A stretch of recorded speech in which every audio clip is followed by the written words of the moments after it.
Supposing she says, doctor, yes, I am very comfortable with 4 injections a day, and you can give me whatever you like, I don't mind. But actually, in my mind, I was thinking of only 2 injections. This patient does not need an intensive therapy. Then we say, madam, we appreciate your commitment to your diabetes care, but because you are so committed, I am very sure that you will do a good job of lifestyle modification. So let's try 2 injections, and I'm very sure you will be able to manage. Even then, the patient goes back home, feeling very proud. And you remember, we said thank you to her.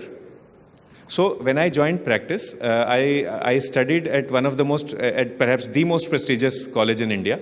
And I went back home to a peripheral state.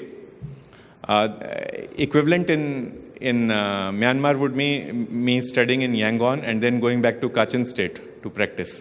So I went back home and I thought there will be this red carpet waiting for me. You know, the local boy has come back home and he wants to practice. He wants to set up diabetes care, endocrine care in the state. But there was no red carpet. There was no carpet at all. And I began to feel frustrated. Why is it that I am trying my best for my community? I'm actually trying my best. And the mental energy it is taking me to translate what I learned in Yangon into what is practically feasible in a peripheral setting, that mental energy nobody is able to understand. So nobody was saying thank you to me. Then again I learned from Buddhism, and I began saying thank you to my patients. So to every patient there is something that you can thank him or her about. So we say thank you for taking metformin. You know how difficult it is to take 1 gram metformin tablet, but still you are taking quietly. Thank you for taking insulin. Thank you for trying to make changes in your diet and exercise. If you can't find something to thank the patient about, you thank the person who has come with her or him. So a common sentence that I would use is, thank you for taking care of my sister. I will say that to my patient's husband. Or, thank you for taking care of my sister-in-law. You are a very good husband. You are a very good brother. Once I began saying thank you to my community actually began saying thank you to me. So my frustration level went down and I became a better doctor. So this is something that we have to remember in insulin therapy. We all criticize the fact that our patients, those in developing countries, are not educated enough. They do not follow our advice. We feel that American and British doctors and maybe Japanese doctors have much easier life than us when it comes to initiating insulin therapy. But that does not mean we should not initiate insulin at all. We should bring out all these things from our social strength, from our cultural strength, and utilize these. The number-based taxonomy, again, like I said, it has a very strong scientific backup. In general, if we were to use premixed insulin, we find that you can use it as once daily, you can use it as twice daily, you can also use it as thrice daily. Why is premixed important? In premixed, you have 2 types of insulin together. One is basal and one is prandial.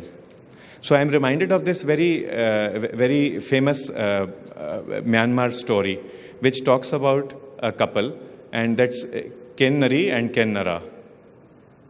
Both of them were separated for only 1 night, and that was enough to make them cry for 700 years. Any endocrinologist who is going to separate basal control and prandial control, his patients will cry for 700 years.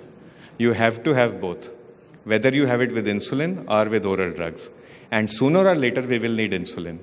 So either we prescribe basal bolus to all our patients, or because Ken Nari and Ken Nara are going together, we might as well prescribe in the same preparation with the same injection. And then you can prescribe once daily, twice daily, thrice daily.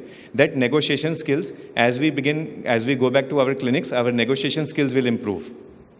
So this is a very simple and very easy manner in which we can achieve comprehensive control. What is the kind of control that we want to achieve? So earlier in diabetes care, we used to think only of efficacy. So we just wanted to control fasting and postprandial. Then we learned that HbA1c is also important.